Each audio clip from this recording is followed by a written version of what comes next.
اعوذ باللہ من الشیطان الرجیم بسم اللہ الرحمن الرحیم الصلاۃ والسلام علیک یا رسول اللہ الصلاۃ والسلام علیک یا حبیب اللہ صلی اللہ تعالیٰ علیہ وسلم۔ سامعین و ناظرین السلام علیکم ورحمۃ اللہ وبرکاتہ۔ آپ ہمارے یوٹیوب چینل حافظ شوق فریدی کے ذریعے سے یہ تمام ویڈیوز آپ دیکھ رہے ہیں۔ آج کی اس ویڈیو میں جو ہمارے کچھ احباب نے ہم سے پوچھا تھا کہ جوگیا شریف میں مزار مقدس کہاں پر واقع ہے اور مزار شریف کے اندر کتنے مزارات ہیں اور کون مزار کس مقدس ہستی کی ہے، انشاءاللہ ہم آج جو ہے آپ کو ایک ایک کر کے بتائیں گے۔ اور انشاءاللہ آج کے اس ویڈیو کا موضوع ہے سرکار سیدنا محمود بخش۔ ان کے تعلق سے چند اہم باتیں، مختصر باتیں آپ سے ہم ذکر کریں گے۔ تو آپ یہ دیکھ رہے ہیں، یہ فاتحہ خوانی کا ایک مقام ہے جہاں پر عرس کے موقع سے حضور صاحب سجادہ کھڑے ہو کر کے دعا فرماتے ہیں۔ اور میں آپ کو بتا دوں کہ حضور صاحب سجادہ جو اس وقت کی موجودہ ہیں، آپ کا اسم گرامی پیر طریقت رہبر راہ شریعت حضرت علامہ مولانا الحاج شاہ بابو محمد سعیدین قادری فریدی نوری ہے۔ اور آپ کے دو اور بھائی ہیں، ایک پیر طریقت رہبر راہ شریعت صوفی باصفا حضرت بابو محمد ثقلین فریدی طیبی و نوری جو خانقاہ فریدیہ جوگیا شریف کے نائب سجادہ ہیں، اور چھوٹے بھائی ان کے پیر طریقت صوفی باصفا حضرت بابو محمد صالح حسین فریدی ہیں۔ یہ فاتحہ خانے اور اس سے جسٹ بغل میں جو آپ کو مزار پاک آپ دیکھ رہے ہیں، یہ حضور صاحب سجادہ کے والد محترم یعنی ہم لوگوں کے دادا پیر جد امجد سرکار سیدنا شاہ محمد نور الحسن قادری فریدی جوگیا بھی رحمۃ اللہ علیہ۔ یہ مزار پاک حضور صاحب سجادہ کے والد محترم یعنی کہ ہم تمام کے دادا محترم کا ہے۔ اب اس کے جسٹ بغل میں جو آپ دیکھ رہے ہیں، یہ حضور صاحب سجادہ کے دادا یعنی سرکار نور الحسن کے ابو والد محترم سرکار سیدنا شاہ طیب حسین قادری فریدی نور اللہ مرقدہ کا مزار انور ہے۔ آپ یہ دیکھ پا رہے ہیں، جو فاتحہ خوانی سے جسٹ بغل میں ہے وہ دادا پیر سرکار سیدنا نور الحسن ہے، اور ان کے بغل میں ان کے والد محترم سرکار سیدنا طیب حسین قادری فریدی جو ہم سب کے پردادا پیر اور حضور صاحب سجادہ کے دادا پیر ہوتے ہیں۔ اور اس کے بعد آپ یہ دیکھ رہے ہیں جو مین دروازے کے جسٹ سامنے اور جس مزار کے اوپر سے گنبد تعمیر کی گئی ہے، یہ مزار پاک بانی سلسلہ محمودیہ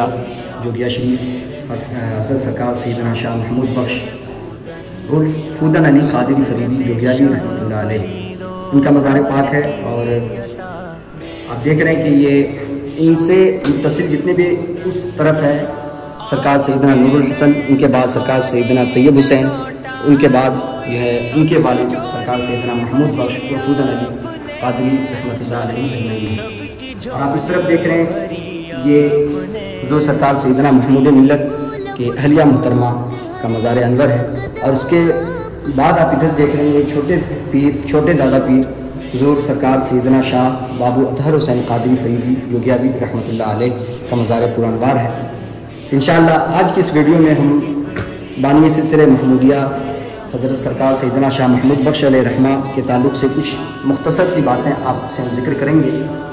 آپ یہ مزار شریف کے اندرونی منظر کو آپ ملاحظہ کر رہے ہیں، الحمدللہ بہت ہی بہترین طور پہ جو ہے مزار شریف کی تعمیر کی گئی ہے، اور بہت سکون حاصل ہوتا ہے، کیوں نہ ہو کہ اللہ کے ولیوں کے بارگاہ میں جو بھی آتا ہے سکون پاتا ہے۔ آئیے ہم آپ کو بتاتے ہیں سرکار سیدنا محمود بخش کون تھے، اور آپ جوگیا شریف کے رہنے والے تھے یا آپ کہیں سے تشریف لائے تھے، اور آپ کا اصل نام کیا ہے اور دنیا آپ کو کس نام سے جانتی ہے، اور آپ کو کہاں سے خلافت و اجازت حاصل ہے۔ بتایا جاتا ہے جو ہمارے بڑے ہیں حضور صاحب سجادہ اور صاحب سجادہ کے جتنے بھائی ہیں، اور ہمارے جتنے بھائی ہیں شہزادگان ہیں ہم تمام، اور بھی جو محلے کے بزرگ حضرات ہیں، ان لوگوں نے بتایا جو چیزیں ہم تک حاصل ہوئی ہیں، تو یہ بتایا جاتا ہے کہ سرکار سیدنا شاہ مجدد الفسانی کے سلسلے سے ایک نامور شخصیت، ان کے سلسلے کے بہت ہی بہترین بزرگ سرکار حافظ فرید الدین عربی رحمۃ اللہ علیہ، جنہیں سلطان المشائخ کے نام سے دنیا جانتی ہے، اور ان کے خلیفہ مجاز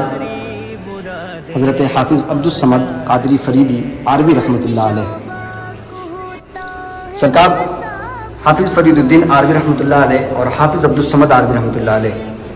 وہ دونوں جوگیا شریف کی سرزمین پر تشریف لائے، جو ہمیں اپنے بڑوں سے میں نے سنا ہے، انشاءاللہ میں وہی چیزیں آپ سے بیان کر رہا ہوں کہ وہ یہاں تشریف لائے۔ بتایا جاتا ہے کہ ہمارے ہاں ایک مولوی جمال الدین صاحب مرحوم، ان کی طرف سے لوگ بیان کرتے ہیں، جو ابھی ہمارے محلے کے ہیں مولانا عبدالرب صاحب، ان کے والد ان کے دادا محترم جن کا نام تھا جمال الدین، مولانا جمال الدین رحمۃ اللہ علیہ۔ تو ہمارے جوگیا شریف میں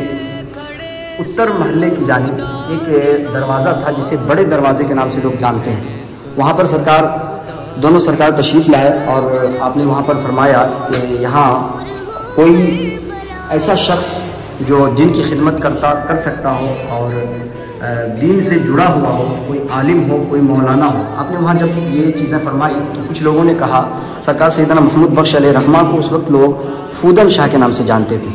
تو لوگوں نے بتایا کہ ہاں ایک مولوی فودن ہے جو مولانا بھی ہیں الحمدللہ، اور تدریس کا بھی کام انجام دیتے ہیں۔ تو اس وقت سرکار سیدنا محمود بخش یہاں نہیں تھے، کہیں اور تعلیم دے رہے تھے، جیسا بڑوں نے کہا کہ ان کو پھر بلوایا گیا۔ تو لوگ کہتے ہیں کہ آپ کہیں پر تعلیم دے رہے تھے، یہاں سے کچھ لوگ آپ کو وہاں بلانے گئے اور آپ سے کہا کہ سرکار یہ آرا شریف سے دو سرکار تشریف لائے ہیں اور آپ کو وہاں پر بلا رہے ہیں۔ تو آپ یہ سن کر دنگ رہ گئے، اور درس و تدریس کے دوران ہی سب چھوڑ کر کے آپ اپنے گھوڑے پر تشریف فرما ہو کر کے جوگیا شریف تشریف لائے، اور یہاں پر آ کر کے آپ نے جب حضرت کی چہرے کی زیارت کی، اور جب سرکار سیدنا حافظ فرید الدین عربی رحمۃ اللہ علیہ نے آپ کو دیکھا تو خوشی کا اظہار فرمایا، مسرت فرمایا، اور کہا کہ ان کے ذریعے سے انشاءاللہ سلسلے کا کام بہت آگے تک جائے گا، اور ان کے ذریعے سے سلسلہ انشاءاللہ عروج پائے گا۔ آپ نے سرکار سیدنا محمود بخش علیہ رحمہ کو اپنی اجازت و خلافت سے، یعنی آپ سرکار فرید الدین اور حافظ عبدالصمد عربی رحمۃ اللہ علیہ مجمعین دونوں سرکاروں نے اپنے دست مبارک سے انہیں خلافت و اجازت سے نوازا، اور بتایا جاتا ہے کہ آپ نے فرمایا کہ خلیفہ تو ہم دونوں کے ہیں، لیکن یہ حضرت حافظ عبدالصمد عربی رحمۃ اللہ علیہ کے خلیفہ کہلائیں گے۔ تو اس نسبت سے سرکار سیدنا محمود بخش علیہ رحمہ سمدی بھی ہیں اور فریدی بھی ہیں۔ میں آپ کو بتا دوں، سرکار سیدنا حافظ سیدنا محمود بخش علیہ رحمہ کی پیدائش اور ان کا جو آبائی وطن تھا ضلع بیگوسرائے، وہ آج غالباً خانپور یا ایسی کچھ کسی نام سے آج مشہور ہے، کھنجا پور، خانپور تھا، آج غالباً وہ کھنجا پور سے مشہور ہے۔ وہاں پر آپ کا آبائی وطن تھا، اور آپ کی پیدائش، آپ کی ولادت بھی وہیں ہوئی، اور آپ کے تعلق سے، آپ کے تعلیمی سلسلے کے تعلق سے اور آپ کی پرورش، اس تعلق سے کافی چیزیں جو لوگوں تک تھی، لیکن وہ دور اتنا ترقی یافتہ دور نہیں تھا کہ وہ تمام چیزیں محفوظ کی جا سکیں۔ تو کئی چیزیں ایسی تھیں جو حالات کے اعتبار سے اور یہ علاقہ بھی بہت ہی کمزور علاقہ تھا، یہاں پر بارش کی وجہ کر سیلاب اور دیگر مصیبتیں آیا کرتی تھی۔ تو بتایا جاتا ہے کہ بہت ساری چیزیں ان کے تعلق سے جو لوگوں نے لکھا تھا اس وقت کے لوگوں نے، وہ تمام چیزیں برباد ہو گئیں، ضائع ہو گئیں۔ چند باتیں جو لوگوں کے ذریعے سے ہم لوگوں تک پہنچی ہیں، تو انشاءاللہ ہم لوگ کوشش میں ہیں، تحقیق کی جا رہی ہے کہ حضرت کے تعلق سے تمام چیزیں عوام تک پہنچائی جائے۔ ہماری کوشش ہے انشاءاللہ کہ تمام چیزیں انشاءاللہ جو حضرات اب تک باحیات ہیں، جو ان چیزوں کو جانتے ہیں، تو ان لوگوں کے ذریعے سے ہم یہ سب چیزیں کتابی شکل میں بھی آپ تک پہنچائیں گے انشاءاللہ، اور ویڈیو کی شکل میں بھی آپ تک بتائیں گے۔ تو میں ذکر کر رہا تھا سرکار سیدنا محمود بخش علیہ رحمہ، آپ کی پیدائش اور تعلیم کے تعلق سے اب تک مکمل چیزیں ہم تک نہیں پہنچی ہیں، اور ہیں بھی اس میں کافی اختلافات ہیں، اس وجہ سے اس کو ذکر کرنا یہاں پر مناسب نہیں ہے۔ لیکن اتنا بتا دوں کہ آپ کی وفات 13 صفر المظفر 1323 ہجری بروز جمعہ مطابق 1928 عیسوی میں غالباً آپ کا وصال ہوا، اور آپ کا وصال بتایا جاتا ہے کہ ضلع کٹیہار میں رگھوناتھ پور نام سے ایک محلہ ہے، وہاں پر آپ کا وصال ہوا، اور آج بھی وہاں پر یہاں کے سجادگان اور شہزادگان وہاں جاتے ہیں الحمدللہ۔ تو وہاں پر آج بھی آپ کے وہ تمام تبرکات موجود ہے، جس جگہ آپ آرام فرمایا کرتے تھے، آپ کا مسند مبارک بھی وہاں موجود ہے، آپ کا پیرہن مبارک بھی وہاں پر موجود ہے۔ ابھی فی الوقت یہ جو ہے کئی چیزیں ہمارے پاس وہاں سے جو ہے لوگوں نے تصویر اس کی قید کی ہے تو ہم تک پہنچی ہے. انشاءاللہ وہ بھی آپ کے ساتھ ہم آخر میں ویڈیو کے آخر میں آپ کے ساتھ ہم شیئر کرنے کی کوشش کریں گے. تو سرکار سیدنا محمود بخش علیہ الرحمہ کا وصال رگھوناتھ پور میں ہوا. پھر آپ کا جب وہاں وصال ہوا تو آپ کی قبر وہاں پر بنائی گئی, قبر کھودی گئی, جنازہ ہوا. اس تعلق سے بھی میں بتا دوں کہ جنازہ کس نے پڑھایا, تو اس تعلق سے بھی کافی اختلافات ہیں, اس لیے تمام چیزیں دلائل سے حاصل نہ ہو سکیں, اس لیے اس کا ذکر کرنا یہاں پر مناسب نہیں ہے. انشاءاللہ ہماری کوشش ہے کہ تمام چیزیں اختلاف سے بچ کر جب مکمل دلائل کے ساتھ ہم تک پہنچیں گی انشاءاللہ میں آپ سے ذکر ضرور کروں گا, کیونکہ یہ پچھلے صدی ہجری کے بزرگ ہیں, اس لیے ان کے تعلق سے کافی ایسی چیزیں ہیں جس پہ اختلاف کیا جا سکتا ہے. اور جتنی بھی چیزیں میں آپ سے ابھی ذکر کر رہا ہوں اس ویڈیو کے ذریعے سے, تو ان میں بھی کئی کسی چیز پر کسی کا اعتراض ہو سکتا ہے, لیکن میں نے اپنے بڑوں سے اور ایک اہم نشست کی گئی تھی, اس میں بھی موجود تھا, جس میں حضرت مولانا عبدالرب صاحب اور والد محترم حضرت مولانا بابو صالح حسین فریدی اور ام محترم بابو محمد ثقلین فریدی اور محلے کے اسی خاندان سے وابستہ مولانا محمد قطب الدین فریدی اور دیگر حضرات یہاں پر موجود تھے. ان لوگ کے اس نشست میں جو باتیں ذکر کی گئی تھیں میں ان باتوں کو آپ تک پہنچا رہا ہوں. تو کہا جاتا ہے کہ سرکار سیدنا محمود بخش رگھوناتھ پور میں آپ کا وصال ہوا اور وہاں پر آپ کی قبر انور بنائی گئی اور آپ کے وہاں تدفین کا عمل کیا جانا تھا. جب ساری چیز ہو چکی تھی تو جب آپ کو آپ کے لاش مبارک کو اٹھایا گیا تدفین کے لیے, تو لوگ بیان کرتے ہیں کہ آپ کا آپ کی لاش مبارک اتنا وزندار ہو گیا تھا کہ کوئی اسے اٹھا نہیں پا رہا تھا, کافی وزن ہو چکا تھا, کسی میں یہ ہمت نہ ہو رہی تھی کہ وہ اٹھا کر ایک جگہ سے دوسری جگہ لے جائے. تو لوگوں کو اس بات کا احساس ہوا کہ شاید جو ہے حضرت یہاں پر دفن نہ ہونا چاہیں, کیونکہ ان کی شخصیت بہت بڑی شخصیت تھی. بہار و بنگال سب کے سب ان سے سیراب ہوئے اور پوری دنیا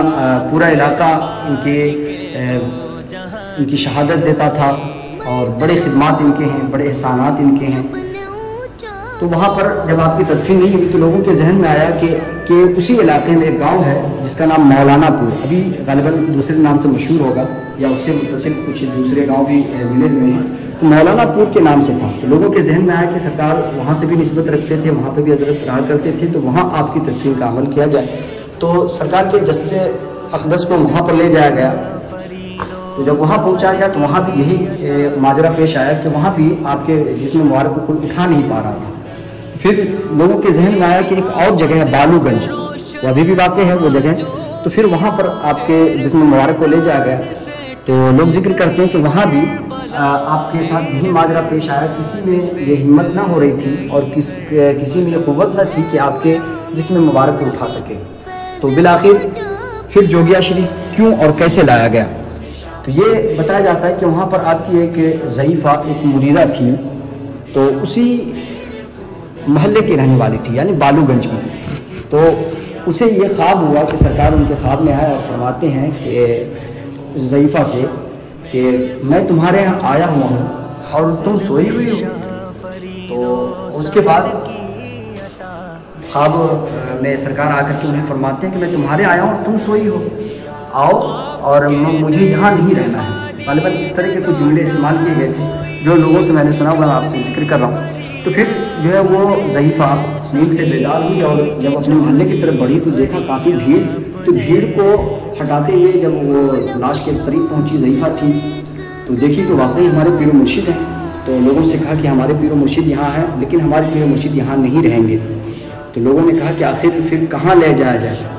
ہم لوگوں نے جہاں جہاں حضرت آرام فرمایا کرتے تھے, جہاں جہاں قیام گاہ تھا, ہر جگہ ہم نے کوشش کی اور کہیں پہ کسی کی ضرورت نہ ہو پا رہی تھی. تو پھر وہ ضعیفہ کہتی ہیں کہ سرکار کو زیادہ جس طرح ہر علاقے سے نسبت تھی, اسی طرح سرکار جوگیا شریف یعنی منگیر, اس وقت ہمارا ضلع منگیر تھا, اب کھگڑیا کے نام سے مشہور ہے, اس وقت ضلع منگیر تھا. لوگوں نے کہا, اس ضعیفہ نے کہا کہ منگیر لے کر جاؤ, حضرت کو وہاں سے کافی نسبت ہے. تو پھر لوگوں نے انتظام کیا اور ایک صندوق میں حضرت کے لاش کو رکھ کر منگیر کے لیے روانہ ہو گئے. وہ صندوق ابھی بھی موجود ہے یہاں خانقاہ کے صحن میں, وہ صندوق اب تک خانقاہ کے سامنے ایک روم ہے، اس میں اب تک وہ صندوق محفوظ ہے۔ انشاءاللہ ہم آپ کو اس صندوق کی بھی زیارت کروائیں گے انشاءاللہ تعالی۔ تو اس صندوق کے ذریعے سے حضرت کو لانے کا کام شروع ہوا۔ تو بتایا بھی جاتا ہے کہ جب اس وقت تو آپ سمجھ سکتے ہیں کہ آج سے 100 سال قبل کیسا ماحول ہوگا، کیسے معاملات ہوں گے۔ تو حضرت کے جسم اقدس کو لے کر کے جب آنے کے لیے اسٹیشن پہ لایا گیا تو بتایا جاتا ہے کہ اسٹیشن والوں نے اجازت نہیں دی کہ کسی لاش کو ٹرین میں سنبھال کر کے لے جایا جائے۔ کافی جدوجہد کی گئی لیکن کسی ذریعے سے کوئی راستہ نہیں نکل پا رہا تھا کہ حضرت کے جسم مبارک کو وہاں سے یہاں کی جانب یعنی ضلع کٹیہار سے اور ادھر ضلع منگیر کے لیے اتنا لمبا سفر اور یہاں لایا جائے۔ تو جب کوئی راستہ نہیں نکلا تو سب کے سب لاش مبارک کو اسٹیشن پر رکھ کر کے اور جو ہے خدا سے دعا کر رہے تھے کہ مولا اب ہم کیا کریں۔ اور لوگوں نے جو عقیدت مند حضرات تھے وہ حضرت سے ہی عرض کر رہے تھے سرکار آپ کہاں آرام فرمائیں گے اور آپ کو کیسے لے کر کے جائیں، یہاں سے اجازتیں نہیں مل رہی ہیں۔ تو لوگ یہ بھی بیان کرتے ہیں کہ ٹرین کا وقت بھی ہو چکا تھا لیکن ٹرین اپنی جگہ سے چل نہیں رہی تھی۔ تو لیکن یہ کہ سرکاری اور وہاں کے قوانین کے مطابق لاش کو لے جانے کی اجازت نہ مل رہی تھی، لیکن کافی بھیڑ جمع تھی۔ اور ظاہر سی بات ہے جب کہیں پہ بھیڑ جمع ہوتی ہے تو آس پاس کے لوگ بھی وہاں پر دیکھنے کو آ جاتے ہیں۔ تو اس طرح کافی بھیڑ جمع تھی، ٹرین کا وقت بھی ہو چکا تھا اور ٹرین چلنے کو تھی، لیکن ٹرین بتایا جاتا ہے کہ ٹرین چل نہیں پا رہی تھی۔ کافی جو اس کے جانکار ہوتے ہیں ٹرین کے تمام حالات کا جائزہ لینے لگ گئے کہ آخر ٹرین میں ایسی کون سی خرابی آ گئی کہ ٹرین اپنی جگہ سے چل نہیں رہی، اس کا وقت زیادہ ہو چکا تھا۔ تو اس میں بتایا جاتا ہے کہ ایک گارڈ جو ہوتے ہیں ٹرین میں، تو وہ انہوں نے ایک بھیڑ کو دیکھا تو وہ بھیڑ کی جانب بڑھے اور انہوں نے کہا کہ یہ کیا ہے اور تم لوگ یہاں کیا کرو، جب تمہیں اجازت نہیں ملی تو یہاں سے لے کر چلے جاؤ۔ لوگوں نے کہا کہ نہیں، جو ہے ایسے ایسے واقعات ہمارے ساتھ پیش آئے ہیں، اب آخری راستہ ہمارے پاس ہے کہ منگیر ضلع میں ان کا ایک قیام گاہ ہے، شاید وہاں ان کی تدفین ہو جائے۔ اس گارڈ کے ذہن میں یہ بات آئی کہ جب ایسے ایسے معاملات ہوئی کہ 3 جگہ آپ کی تدفین نہیں ہوئی اور پھر یہ لوگ منگیر کی طرف لے جا رہے ہیں وہ بھی ایک خواب کی بنیاد پر، تو ظاہر سی بات ہے یہ کوئی بڑے لوگ ہوں گے۔ لوگوں نے پوچھا کون ہے، تو سارے عقیدت مندوں نے جو ہے اپنے بزرگ اپنے پیر و مرشد کے واقعات بیان کیے، بتایا۔ تو اس گارڈ کے ذہن میں آیا کہ شاید ایسا تو نہیں کہ اسی فقیر کی وجہ کر ایسا ہو رہا ہو۔ تو بیان کیا جاتا ہے کہ پھر آپ کے لاش مبارک کو ٹرین میں رکھنے کی اجازت مل گئی اور لوگوں نے دیکھا کہ جب ٹرین میں آپ کے لاش مبارک کو رکھا گیا، اس کے بعد جب گارڈ نے کہا کہ ہاں اب ٹرین کو شروع کیا جائے، اب اس کو یہاں سے اسٹیشن سے روانہ کیا جائے، تو بتایا جاتا ہے کہ پھر وہاں سے ٹرین روانہ ہو گئی۔ اور یوں اس طرح کئی واقعات رونما ہوئے، لیکن کافی ویڈیو لمبی ہونے کی وجہ کر میں تمام واقعات کو نہیں ذکر کر رہا ہوں۔ جو چیزیں ہم نے اپنے بڑوں سے سنا ہے اور بتایا جاتا ہے کہ مستند ہے، ان چیزوں کا میں ذکر کر رہا ہوں۔ اس طرح کر یہ جو ہے حضرت کے لاش مبارک کو یہاں لایا گیا اور جوگیا شریف میں جو آپ دیکھ رہے ہیں اس وقت یہ مزار پاک، یہاں پر آپ کی تدفین ہوئی۔ اور یہ مزار پاک حالانکہ کافی نیچے تھا لیکن اب جو ہے حالات بدلتے گئے اور یہاں پر سیلاب کا بھی معاملہ رہتا ہے، تو اس طرح کر کے بڑھتا گیا اور یہ تقریباً اصل مزار سے کافی اونچائی پر ہے، لیکن یہی مزار پاک ہے سرکار سیدنا محمود بخش۔ اور ہر سال ان کا عرس مبارک 5 شعبان المعظم کو منایا جاتا ہے، جس میں بڑے مشاہیر علماء شعراء خطبہ تشریف لاتے ہیں۔ تو یہ مختصر باتیں سرکار کے تعلق سے تھی۔ اور میں آپ کو بتا دوں کہ وصال تاریخ پھر سے بتا دوں، 13 صفر 1323 ہجری بروز جمعہ سن 1928 عیسوی آپ کے وفات کی تاریخ ہے۔ تو انشاءاللہ ہم کوشش کریں گے کہ تمام چیزیں انگریزی تاریخ بھی آپ تک ہم پہنچائیں، انشاءاللہ آئندہ ویڈیو میں آپ کو بتائیں گے۔ اور ان سال بھی انشاءاللہ یعنی کہ ابھی اس وقت جو میں ویڈیو بنا رہا ہوں 2023، تو انشاءاللہ ان سال بھی 5 شعبان المعظم کو دستور ثابتہ کے تحت عرس مقدس منایا جائے گا۔ اور انشاءاللہ اس کے بغل میں آپ دیکھ رہے ہیں سرکار سیدنا شاہ طیب حسین قادری فریدی نور اللہ مرقدہ، ان کا عرس مبارک 28 ربیع الثانی کو منایا جاتا ہے۔ ان کے وفات کا ذکر کیا جاتا ہے کہ 28 ربیع الثانی 1958 غالباً عیسوی کو آپ کا وفات ہوا تھا۔ اور اس کے بعد سرکار سیدنا محمود نور الحسن قادری فریدی رحمۃ اللہ علیہ، ان کے تعلق سے بتایا جاتا ہے کہ 1997 عیسوی غالباً 30 اپریل یہ ذکر کیا جاتا ہے۔ اس کے بعد آپ ادھر دیکھ رہے ہیں سرکار چھوٹے دادا سرکار اطہر حسین قادری فریدی رحمۃ اللہ علیہ، ان کے تعلق سے بتایا جاتا ہے کہ 1988 یا 78 عیسوی غالباً 6 محرم الحرام، اور ان تمام کا عرس مبارک ان کے وصالی تاریخ پر کیا جاتا ہے۔ تو انشاءاللہ ہم اور بھی مزید جانکاریاں اپنے بڑوں سے حاصل کریں گے اور آپ تک پہنچانے کی کوشش کریں گے۔ یہ چند باتیں سرکار سیدنا محمود بخش علیہ الرحمہ کے تعلق سے جو ہمارے ذہن میں تھی، میں نے آپ سے ذکر کرنے کی کوشش کی۔ جو ابھی میں نے آپ سے ذکر کی ہے سرکار سیدنا محمود بخش علیہ الرحمہ کے تعلق سے، آپ سے میں نے بتایا کہ حضرت کے زندگی اور حضرت کے وفات کے تعلق سے چند باتیں میں نے آپ سے ذکر کیا۔ اصل مقصد یہاں پر تھا کہ مزار پاک کا دکھانا، لیکن چند باتیں میں نے سرکار کے تعلق سے آپ کے سامنے پیش کر دیا۔ انشاءاللہ آئندہ آنے والی ویڈیو میں انشاءاللہ تمام چیزیں تفصیل کے ساتھ اور مستند باتیں آپ تک ہم پہنچانے کی کوشش کریں گے۔ یہ تمام چیزیں جو ہم نے بتائی آپ سے ذکر کیا ہے، ان تمام چیزوں پر لوگ اختلاف کر سکتے ہیں، ممکن ہے، لیکن یہ ہم نے اپنے بڑوں سے سنا ہے۔ ایک نشست قائم کی گئی تھی، اس میں ہمارے بڑوں نے جو بتایا، محلے کے بزرگوں نے، وہ ساری چیزیں میں نے آپ سے ذکر کیا۔ اور انشاءاللہ آئندہ آنے والی ویڈیوز میں بھی جو ہے ہمارے جد اعلیٰ سرکار طیب حسین قادری فریدی دادا سرکار اور چھوٹے دادا سرکار کے تعلق سے بھی انشاءاللہ ہم آپ سے ضرور ذکر کریں گے، ان کے حالات زندگی کے تعلق سے بھی، آپ کی پیدائش، آپ کی تعلیم، آپ کی خدمات، آپ کے کرامات، انشاءاللہ ہم کوشش کریں گے تمام چیزیں تفصیل کے ساتھ آپ کے ساتھ ہم ذکر کریں۔ اور انشاءاللہ آئندہ آنے والی ویڈیوز میں آپ کو یہ بھی بتائیں گے کہ خانقاہ فریدیہ جوگیہ شریف میں کتنی خانقاہیں ہیں اور کن کی سرپرستی میں کن کا عرس مبارک منایا جاتا ہے اور کب منایا جاتا ہے۔ اور اس کے تعلق سے بس اتنا بتا دوں کہ سرکار سیدنا محمود بخش علیہ الرحمہ کا عرس مقدس ہر سال چاند کے 30 کے حساب سے 5 شعبان المعظم کو خانقاہ فریدیہ جوگیہ شریف میں منعقد کیا جاتا ہے، اور جد اعلیٰ سرکار سیدنا طیب حسین قادری فریدی رحمۃ اللہ علیہ کا عرس مبارک ہر سال 28 ربیع الثانی کو منعقد کیا جاتا ہے۔ یوں ہی چھوٹے دادا سرکار کا عرس مبارک ہر سال 6 محرم الحرام کو منعقد کیا جاتا ہے، اور دادا سرکار کا عرس مقدس ہر سال 21-22 ذی الحجۃ الحرام کو منعقد کیا جاتا ہے۔ انشاءاللہ آئندہ آنے والی ویڈیوز میں کوشش رہے گی کہ تمام بزرگان دین کے تعلق سے چند باتیں اور جو خاص باتیں ہیں وہ چیزیں میں آپ تک پہنچاؤں۔ ان کے کرامات اور ان کے خدمات، بڑے احسانات ہیں ان کے، بڑے کرامات اور بڑے لوگوں پر احسانات ہیں ان بزرگوں کے، اور یہ وہ دربار ہے جہاں سے الحمدللہ روز سینکڑوں لوگ آتے ہیں اور اپنی مرادیں پاتے ہیں، اور ہر سال لاکھوں کی تعداد میں لوگ یہاں سے فیضیاب ہوتے ہیں۔ اللہ کریم ہم نے جتنی بھی باتیں کہیں، اللہ رسول کے بارگاہ میں دعا ہے کہ مولا اگر کچھ ہمارے بولنے میں خامیاں ہوئی تو مولا کریم معاف فرمائے۔ واللہ عالم بالصواب۔ جو بھی باتیں ہم نے کہیں سب ہم نے اپنے بڑوں سے سنی تھی، وہ باتیں آپ سے ذکر کی ہیں۔ انشاءاللہ تمام دلائل بھی آپ تک پیش کرنے کی کوشش کی جائے گی۔ اپنا بہت سارا خیال رکھیے گا اور اپنی دعا میں مجھے بھی یاد رکھیے گا۔ اللہ کریم بزرگان دین کے صدقے توسل سے ہم تمام کے دلی جائز مقاصد کو پوری فرمائے، اور انشاءاللہ اس سال 2023 میں 16 فروری کو عرس مقدس سرکار محمد ملت کا منایا جا رہا ہے۔ 5 شعبان المعظم ضرور تشریف لائیں، اپنی دعا میں یاد رکھیں۔ السلام علیکم ورحمۃ اللہ وبرکاتہ۔